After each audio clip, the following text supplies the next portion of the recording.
ایام حج میں لوگ قیام کرتے ہیں، مینا، یہ میلے کا بہت بڑا مرکز تھا، یہاں ثقافتی میلہ ہوتا تھا۔ پھر مختلف قبائل اپنے خیمے لگاتے، ان کے جھرمٹ ہوتے، چھوٹے چھوٹے ہجوم ہوتے، قافلے آ کے ڈیرا لگاتے۔ حضور نبی اکرم صلی اللہ تعالیٰ علیہ وسلم بنفس نفیس ایک ایک خیمے میں، ایک ایک وفد کے پاس، ایک ایک قافلے کے پاس، ایک ایک قبیلے کے پاس تشریف لے جاتے اور اپنا پیغام پہنچاتے۔ اور کبھی حضور علیہ السلام نے یہ خیال نہ فرمایا کہ یہ تھوڑے تھوڑے لوگوں کا ہجوم ہے، ایک خیمہ ہے، ایک وفد ہے، ایک قبیلے کے لوگ ہیں، تو میں فرداً فرداً ان کے پاس جا رہا ہوں اور ان سے گفتگو کر رہا ہوں، ان سے خطاب کر رہا ہوں۔ یہ خیال کبھی نہ فرمایا کہ یہ سارے لوگ جمع ہوں اور ہزارہا افراد کا اور لاکھوں افراد کا ایک ہجوم ہو تو تب میں دعوت اور تبلیغ ان کو کروں، نہ۔ یہ حضور علیہ السلام کی طبیعت مبارکہ میں یہ بات کبھی نہیں آئی۔ یہ خاص نقطہ ہے جو میں آپ کو سمجھانا چاہتا ہوں۔ یہاں سے حضور علیہ السلام کے سیاسی انقلاب کا آغاز ہوتا ہے، سیاسی جد و جہد اور سیاسی حکمت عملی کا آغاز ہوتا ہے کہ حضور علیہ السلام کا طرز عمل انقلاب کے لیے کیا تھا، اور دنیا کے دیگر سیاستدان اور سیاسی رہنما جو انقلابی سوچ نہیں رکھتے اور فیوڈل پولیٹکس کرتے ہیں، جاگیردارانہ سیاست کرتے ہیں، پیشہ ورانہ سیاست کرتے ہیں، ان کی سوچ میں اور وہ سوچ جو انقلابی سیاست کی سوچ حضور علیہ السلام نے اپنی سنت مبارکہ سے عطا کی، اس میں ایک فرق ہے۔ یہ نقطہ قابل توجہ ہے۔ میں یہ بات اس حوالے سے بھی سمجھانا چاہتا ہوں کہ 2-4 روز پہلے مجھے ایک ساتھی نے ٹیلی فون کیا اور ایک اور ساتھی نے بالمشافہ بھی بات کی۔ وہ بعض خاص حلقے میں یہ گفتگو ہو رہی تھی، ایک خاص حلقے میں، وہ حلقہ یعنی عوام کا حلقہ نہیں ہے، یعنی عوام سے جو اپنے آپ کو بالا سمجھتے ہیں نا، اونچا، وہ ان لوگوں کا ایک حلقہ تھا جو خود کو عوام سے اونچا سمجھتے ہیں، بالائی سطح کے لوگ۔ اس گفتگو کا حوالہ ہمارے ساتھی نے دیا مجھے۔ وہ یہ کہہ رہے تھے کہ موچی دروازہ 25 مئی کی تاسیس انقلاب کانفرنس لاکھوں افراد پر مشتمل ہوئی، اتنا بڑا پرہجوم اجتماع ہوا، ایک تاریخ ساز اجتماع تھا۔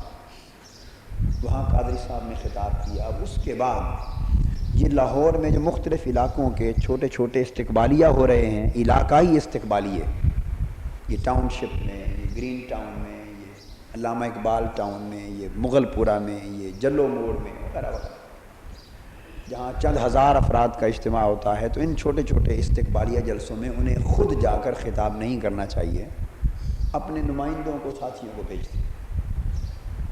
مقصد ان کا خیر خواہی تھا۔ وہ یہ سوچ رہے تھے کہ اس سے شخصیت کا جو گراف ہے اور قد ہے وہ ذرا نیچے ہو جاتا ہے کہ چھوٹے چھوٹے جلسوں میں جا کے خطاب کرتے پھرتے۔ پھر میں نے ان کو یہ بات سمجھائی۔ اب میں آپ کو شریعت کا اپلائیڈ نالج دے رہا ہوں۔ ایک ہے تھیوریٹیکل نالج، ایک ہے اپلائیڈ نالج۔ یعنی ایک وہ علم ہے جو محض کاغذی کتابی علم ہے، وہ کتابوں پہ لکھا ہوا ہے، آپ پڑھ کے گزر گئے، بس اس کا عملی زندگی سے کوئی تعلق آپ نہ سمجھ سکیں۔ مگر یاد رکھیں، جب کبھی حضور علیہ السلام کی سیرت طیبہ کا مطالعہ کریں، اور یہ طریقہ چھوڑ دیا گیا ہے مدتوں سے، صدیاں بیت گئیں، میں سمجھتا ہوں کہ حضور علیہ السلام کی سیرت طیبہ کے مطالعے کا یہ انداز چھوڑ دیا گیا۔ امت نے، اہل علم نے بالعموم الا ماشاء اللہ یہ طریقہ مطالعہ سیرت کا، مطالعہ سنت کا، مطالعہ حدیث کا، یہ طریقہ چھوڑ دیا۔ وہ محض علم اور فکر کے طور پہ پڑھ کے آگے گزر جاتے ہیں، مسائل سمجھ لیتے ہیں، مگر اس کا جو اپلائیڈ ایسپیکٹ ہے، عملی اور اطلاقی پہلو، اس کو نظر انداز کر دیتے ہیں۔ میں آپ کو سیرت طیبہ کا عملی اور اطلاقی پہلو سمجھا رہا ہوں۔ ویسے آپ اس جامع مسجد اتفاق میں خطبات سنتے رہے ہوں گے آپ میں سے اکثر، تو سیرت طیبہ پہ جو 1.5-2-2.5 سال مسلسل خطاب کا سلسلہ جاری رہا، اگر آپ وہ کیسٹیں لے کر جو افورڈ کر سکیں شروع سے آخر تک تسلسل کے ساتھ سنتے رہیں تو آپ کو اپلائیڈ نالج یعنی اطلاقی علم سیرت نبوی کا میسر آئے گا.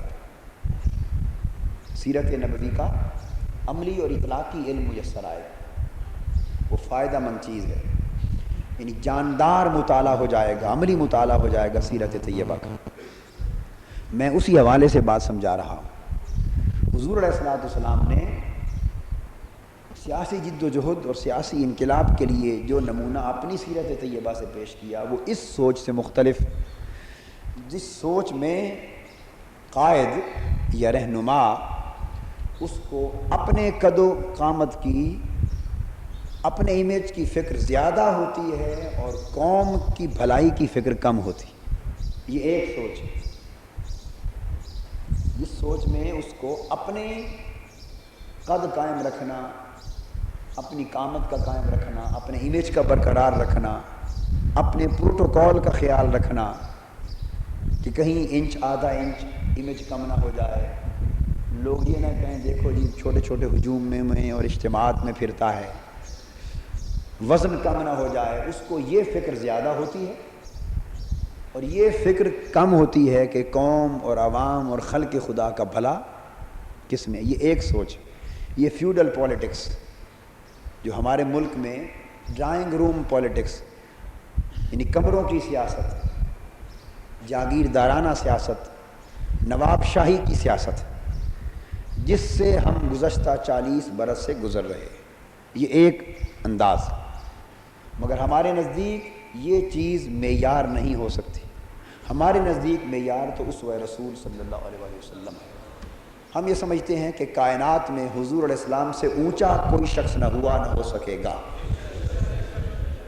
حضور علیہ السلام کے قد و قامت سے اونچا کسی کا قد کائنات میں نہیں ہے، اور حضور علیہ السلام کے امیج سے بہتر کسی کا امیج کائنات میں نہیں ہے، نہ ہو سکتا.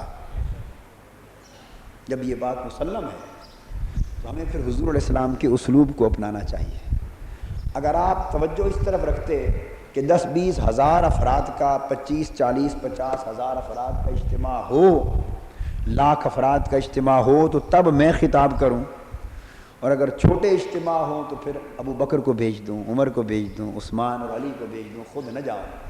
اگر اس انداز سے آقا سوچتے تو 10 سالوں میں اتنا بڑا انقلاب جو سرزمین عرب پہ آ گیا بلکہ عالم انسانیت میں آ گیا وہ کبھی بپا نہ ہوتا. پھر وہ انقلاب 10 سال کی بجائے شاید 1 صدی میں بھی مکمل نہ ہوتا. اور انسان کی زندگی بہر طور زندگی کا ایک دور ہے. حضور علیہ السلام نے کیا نمونہ دیا؟ آپ نے نمونہ عمل یہ مرحمت فرمایا کہ جب تک میں ایک ایک قبیلے کے پاس، ایک ایک قافلے کے پاس، ایک ایک وفد کے پاس، ایک ایک میلے میں، ایک ایک ہجوم میں خود نہیں جاؤں گا اور اپنی دعوت اور اپنا پیغام اپنی زبان سے، اپنے الفاظ کے ساتھ لوگوں کے تک نہیں پہنچاؤں گا تو بات صاف ظاہر ہے اس طرح لوگوں کے دل میں نہیں اترے گی جس طرح میں اتارنا چاہتا ہوں. لوگ موٹیویٹ نہیں ہوں گے، ان کے مردہ ضمیر اس طرح زندہ نہیں ہوں گے، ان کے عروق مردہ میں وہ جان پیدا نہیں ہوگی، ان کے اندر وہ جوش اور جذبہ جو سرد پڑ چکا ہے اس میں تپش اور گرمی نہیں آئے گی، اور انقلاب کے لیے وہ ماحول پیدا نہیں ہوگا.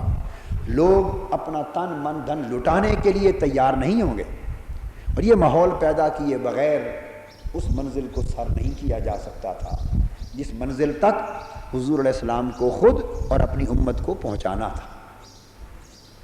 آپ نے اپنے اسوہ پاک سے ہمیں یہ طریقہ عنایت فرمایا کہ میلوں میں ہجوم، جہاں ہجوم دیکھتے تشریف لے جاتے، چھوٹے چھوٹے اجتماعات میں جاتے، قبیلوں کے پاس پیغام پہنچاتے. تو حضور علیہ السلام کا معمول تھا کہ مینا میں میلہ لگتا تھا، مختلف قبیلوں کے ہجوم ہوتے تھے، ہر سال حضور علیہ السلام وہاں تشریف لے جاتے اور اپنا پیغام بنفس نفیس ان تک پہنچاتے.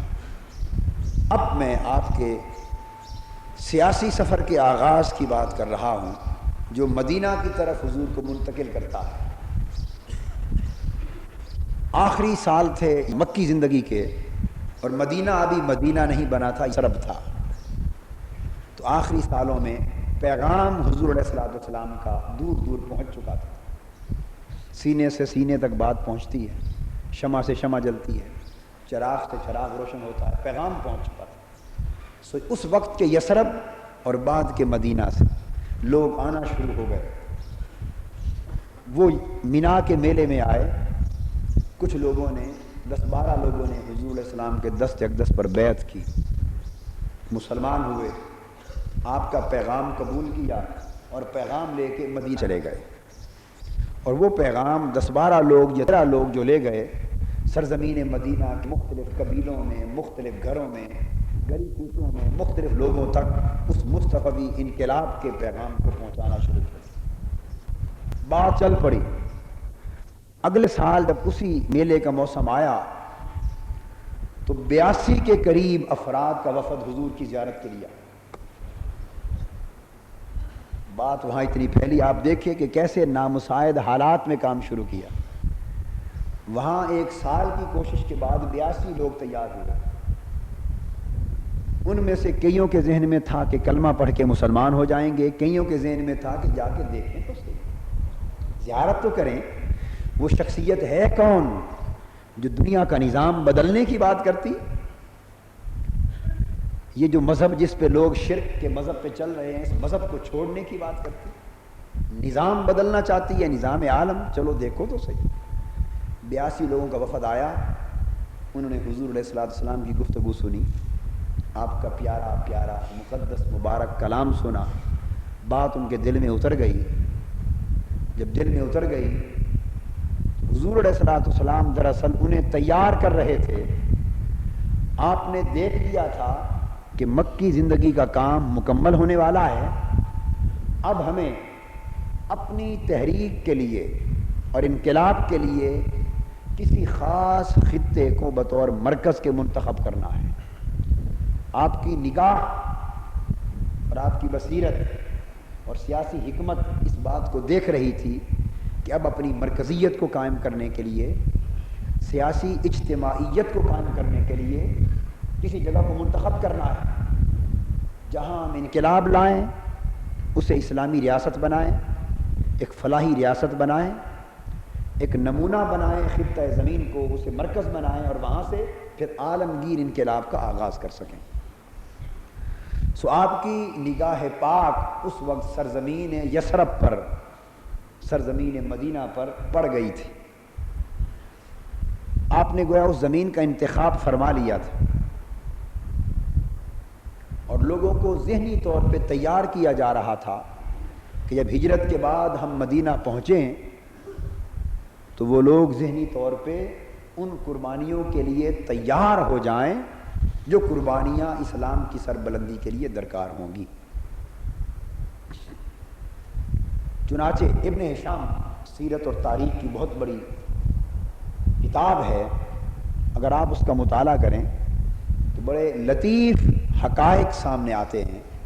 یہ دوسری بیعت جو بیعت عقبہ ثانیہ ہے، اس میں جب حضور علیہ الصلوۃ والسلام کا پیغام وہ لوگ سن چکے اور انہوں نے پیغام قبول کر لیا اور ذہنی آمادہ ہو گئے حضور علیہ السلام کو اپنے ہاں بلانے پر اور اپنے ہاں آباد کرنے پر اور سرزمین مدینہ کو اسلام کا سیاسی مرکز بنانے پر انہوں نے ذہنی فیصلہ کر لیا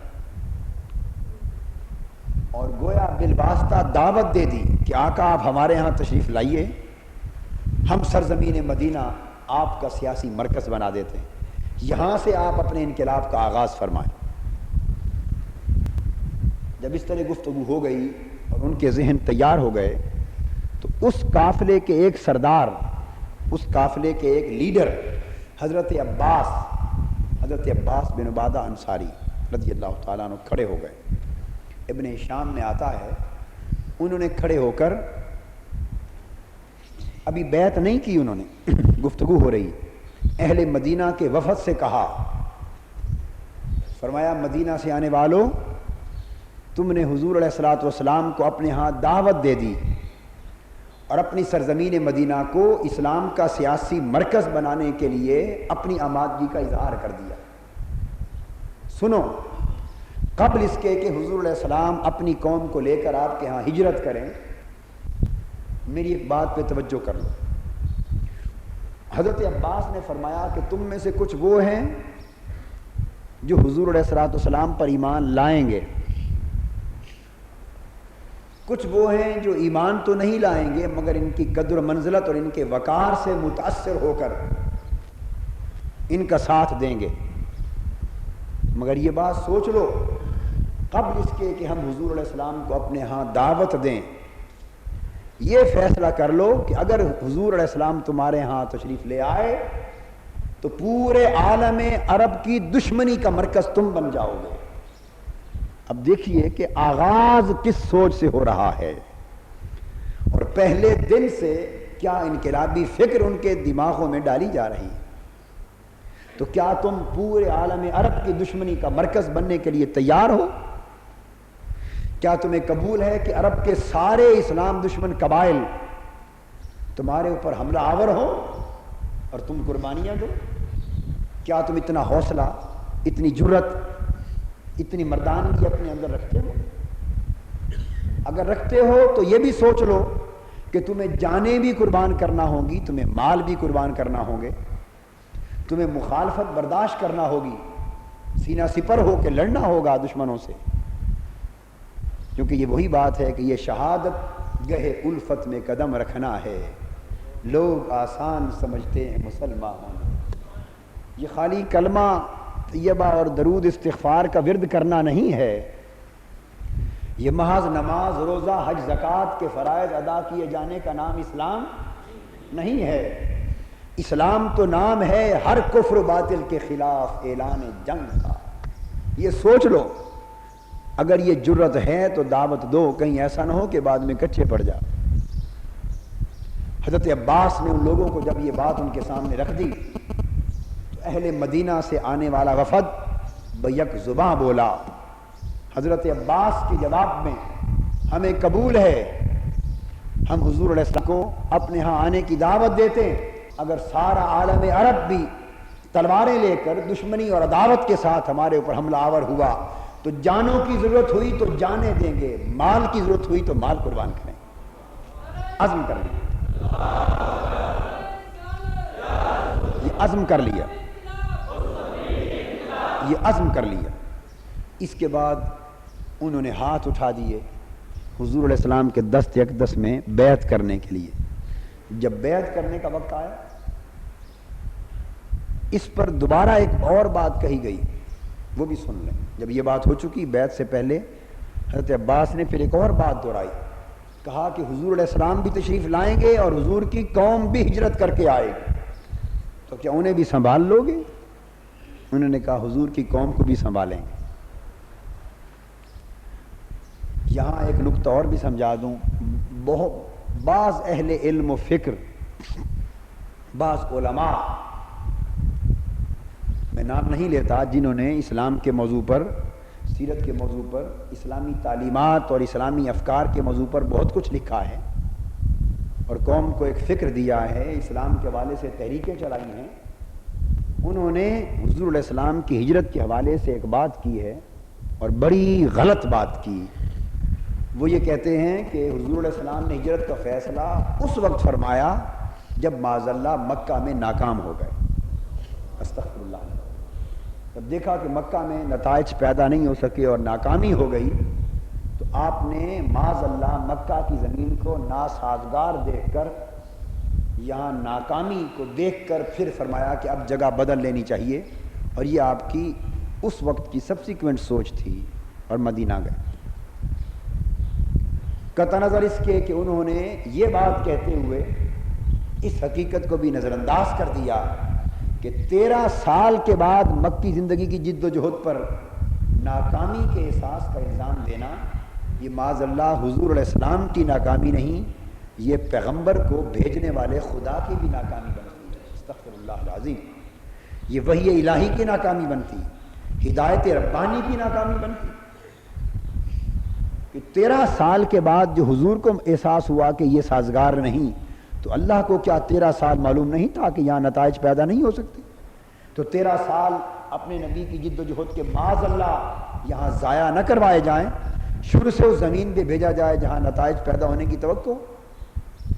افسوس کی بات ہے لوگ حضور علیہ الصلوۃ والسلام کی حیات طیبہ کے بشری اور انسانی پہلو پر اتنا زیادہ زور دینے لگے کہ خطائیں، سوچ کی خطا، سوچ کا نقص اور معاذ اللہ تجرباتی طور پر اچھائی اور برائی، بہتر اور ناکامی کے پہلو جو عام انسانوں کی زندگی میں ہوتے ہیں وہ بلا امتیاز اٹھا کے سارے حضور کی حیات پاک کی طرف منسوخ کریں۔ تو یہاں تو اس بٹی مخالفت کی بٹی اور آگ پر ان کی سیرتوں کو پکایا جا رہا تھا، جب دیکھا کہ پک گئے ہیں اب لے کر ادھر منتقل ہو گئے۔ یہ سوچ کا انداز ہی اور یہاں یہ دلیل دے رہا ہوں کہ حضور علیہ الصلوۃ والسلام تو سالوں پہلے منصوبہ بندی فرما رہے ہیں کہ مکی دور کا مقصد پورا ہونے والا ہے، اب جہاں آگے منتقل ہونا ہے جانے سے پہلے وہاں کی فضا کو سازگار کر لیا جائے۔ تو حضور علیہ السلام تو 3-4 سال پہلے مدینہ کی طرف ہجرت فرمانے کے لیے اور وہاں آباد ہو کر اسے اپنا سیاسی مرکز بنانے کے لیے حالات کو سازگار فرما رہے ہیں۔ یہ یکایک کیا ہوا فیصلہ نہ تھا، بلکہ باقاعدہ ربانی اور الہامی منصوبہ بندی کا ایک حصہ تھا اور پیغمبرانہ منصوبہ بندی کا ایک مرحلہ تھا۔ جب یہ عہد ہو گیا اور وہ مکہ سے مدینہ سے آیا اور وفد حضور علیہ السلام کے دست اقدس پر بیعت کرنے لگا، حضرت عباس پھر اٹھ کھڑے ہوئے اور ان سے فرمانے لگے، اسلام کے نام پر بیعت کرنے والوں، تمہیں یہ بھی بتا دوں کہ یہ بیعت اسلام کیا ہے۔ یہ بیعت اسلام کیا ہے؟ بیعت کرنے سے پہلے اس بیعت کا مفہوم جان لو۔ اب یہ جو کلمہ پڑھ کے مسلمان ہونے لگے ہو، سمجھ لو کہ یہ مسلمانی ہے کیا چیز، اس مسلمانی کی حقیقت کیا ہے۔ پہلے گفتگو تھی حضور کو مدینہ میں تشریف لانے کی دعوت دینے کے حوالے سے، اب گفتگو ہو رہی ہے مسلمان بننے کے حوالے سے کہ یہ جان کر اسلام قبول کرو کہ مسلمانی کہتے کسے ہیں۔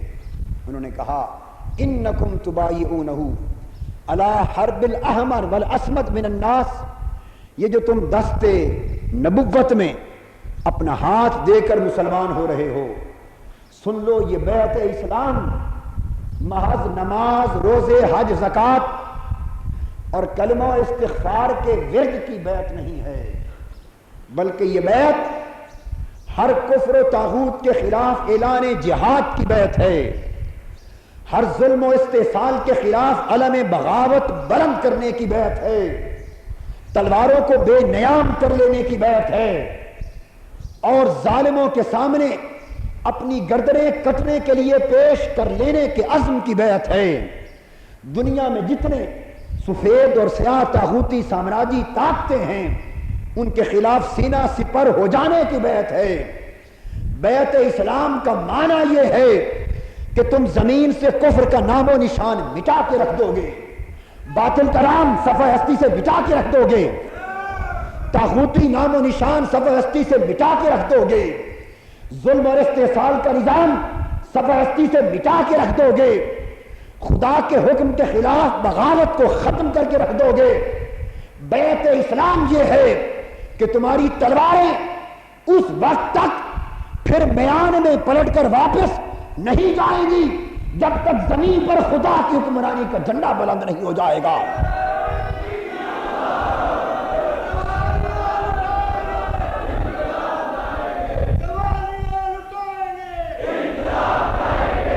اس بیعت اسلام کا معنی یہ ہے کہ تمہاری گردنیں اگر رب ذوالجلال کے سامنے آئیں تو جھک جائیں اور ظلم کے سامنے آ جائیں تو کٹ سکیں مگر جھک نہ سکیں۔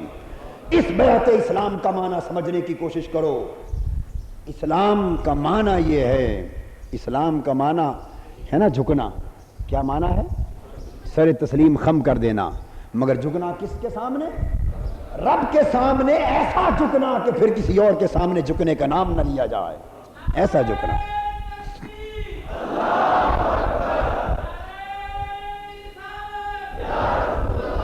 جب حضرت عباس رضی اللہ تعالیٰ عنہ نے بیعت اسلام کا یہ مفہوم بیان کر دیا تو پھر اہل مدینہ نے جو وفد آیا تھا بیک آواز نعرہ بلند کیا کہ ہم اسلام کو اسی معنی کے ساتھ قبول کرتے ہیں. سبحان اللہ, سبحان, قربان جائیں.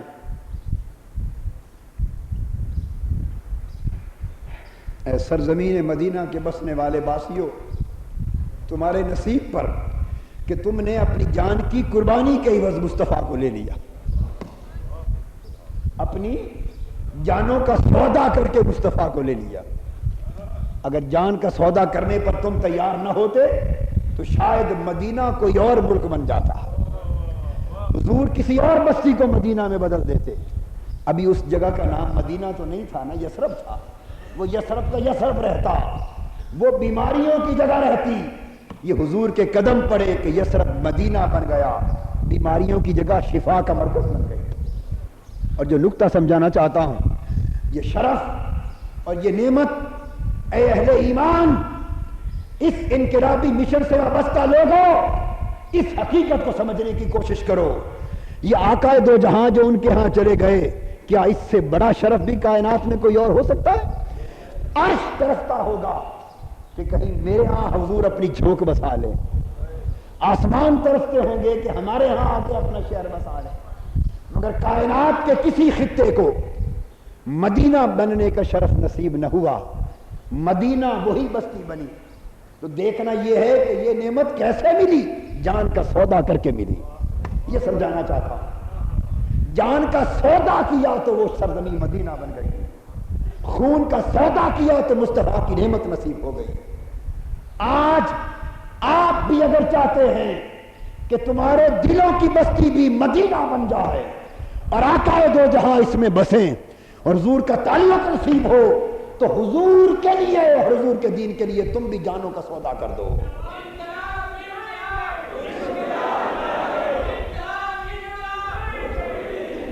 جانوں کا سودا کر دو, گردنوں کا سودا کر دو, سروں کا نیلام کر دو, تن من دن لٹانے کی عزم کر دو.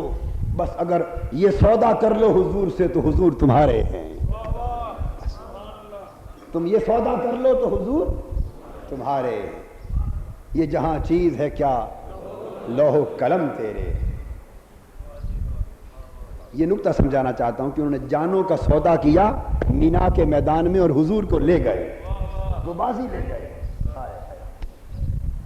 جانوں کا سودا کر کے حضور کو لے گئے, بازی لے گئے. آقا نے بیعت لے لی ان کی. جب بیعت ہو چکی, اب وہ کہنے لگے, ہر قسم کے لوگ ہوتے ہیں نا, نئی نئی ملاقات تھی, وسوسے بھی ذہن میں آتے ہیں. تو جن کے ذہنوں میں وسوسہ تھا, پہلی ملاقات تھی, کچے ذہن تھے, تربیت سے پکتے ہیں نا, تو بعضوں کے ذہن میں خیال آیا, مگر لوگ کھڑے تھے, انہوں نے منہ پہ بات کہہ دی. بعض بول اٹھے, کہنے لگے آقا ہم نے تو سودا کر دیا, سودا کر دیا. اب ایک بات بتائیں, ہم آپ تشریف لائیں گے ہمارے ہاں, ہم آپ کے لیے لڑیں گے, مریں گے, کٹیں گے, سب کچھ لٹائیں گے, مگر کہیں ایسا تو نہیں ہوگا کہ جب آپ غالب آ جائیں. یہ میں آپ کو بتا رہا ہوں, آقا کا سیاسی سفر ہے. یہ محض نماز روزے کا واز تبلیغ کا دین ہوتا تو یہ باتیں کیوں ہوتی, میں یہ سوال کرنا چاہتا. جن دوستوں کے ذہنوں میں ایک ذرہ پر بھی یہ پیدا ہوا کہ تحریک منہاج القرآن اس دور میں داخل کیوں ہو گئی, وہ اس سوچ کے ذرے کو بھی کفر سمجھ کے ذہن سے نکال دے. یہ مصطفیٰ کی سیرت ہے, یہی دین ہے. اگر محض واز تبلیغ اور درس و تدریس کا نام دین اور حضور کی سنت ہوتا تو ارے اس قسم کی باتیں ہوتی, بولیے نا. یہ مدینہ جانے سے پہلے عہد و پیمان ہو رہے ہیں, جانوں کی باتیں ہو رہی ہیں, خون کی بات ہو رہی ہے, کٹ مرنے کی بات ہو رہی ہے. ارے واز تبلیغ میں کٹ مرنے کی بات کا کیا دخل؟ معلوم ہے کہ یہ عالمی انقلاب بپا ہونے والا ہے. پوچھا انہوں نے کہ جب آپ غالب آ جائیں, ذرا سن لیں, ان کے ذہن بھی سمجھ گئے کہ غلبہ ہوگا, سیاسی سلطنت قائم ہوگی, اقتدار ہوگا اسلام کے پاس. جب آپ غالب آ جائیں گے تو کہیں ایسا تو نہیں ہوگا کہ لڑے کٹے مرے تو ہم, مگر جب آپ کو غلبہ مل جائے تو اس وقت فائدہ اٹھا جائیں یہی مکہ کے پرانے رشتہ دار, یہی قریشی جنہیں آج چھوڑ کے جا رہے ہیں تو کہیں پھر یہی اوپر نہ ہو جائیں، ان سے نہ مل جائے، ہمیں چھوڑ نہ دیں کہیں. کئیوں کے ذہن میں بات آئی اور قربان جائیں حضور کے حوصلے کہ ایسی ایسی باتیں بھی سن لیتے تھے کہ کہیں ایسا تو نہیں کہ ہمیں چھوڑ دیں گے.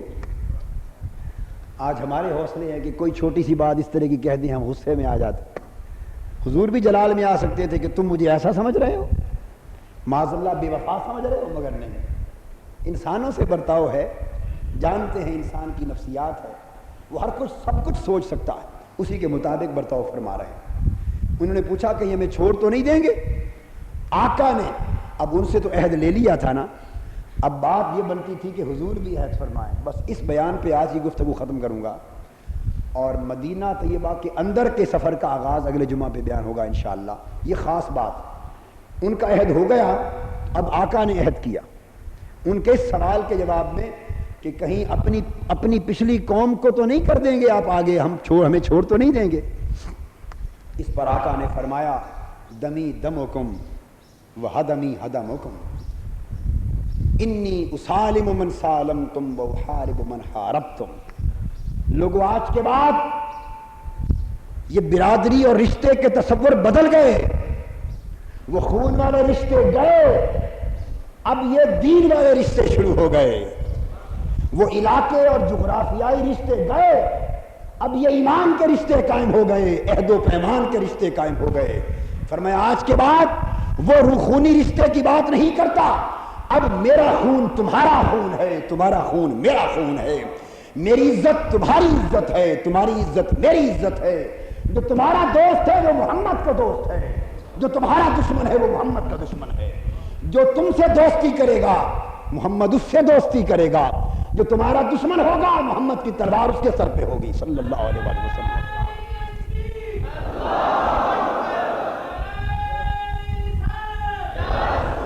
تو آقا نے ایک نئی قومیت کا آغاز فرما دیا، ایک نئی ملت کا آغاز فرما دیا، نئی قومیت کا آغاز فرما دیا. اس عہد و پیمان سے مدینے کا سیاسی سفر شروع ہو گیا. ان لوگوں نے جا کے پھر فضا سازگار کر دی اور انتظار کرنے لگے. گلی گلی کوچے کوچے دھوم مچ گئی کہ عہد ہو گیا ہے، کملی والے ادھر آنے والے. اب قربان جائیں وہاں کی عورتیں، بیٹیاں، بچے بچیاں، بوڑھے جوان، ان کی خوشیوں کا عالم کیا ہوگا. وہ اس دن کو تکنے کے لیے انتظار میں دن رات گزار رہے ہوں گے کہ وعدے ہو گئے ہیں حضور آنے والے. تو پھر وہ دن بھی آ گیا جب آقا ہجرت فرما کر اپنے جانثاروں کے جرمٹ میں چاند بن کے سرزمین مدینہ پر طلوع ہوئے. تو اس شہر کی بچیاں گھروں کی چھتوں پر کھڑی ہو کر یہ ترانہ گا رہی تھی، طلع البدر علینا من ثنیات الوداع، طلع البدر علینا، کہ آج سورج چاند ہمارے اوپر طلوع ہو گیا. انشاءاللہ اگلی جمعہ سے پھر مدینہ طیبہ پہنچنے کے بعد جو سیاسی جدوجہد تھی اس کا بیان کریں گے. وما علینا الا البلاغ. شیخ الاسلام ڈاکٹر محمد طاہر القادری کے آفیشیل یوٹیوب چینل کو سبسکرائب کریں اور بیل آئیکن کلک کریں.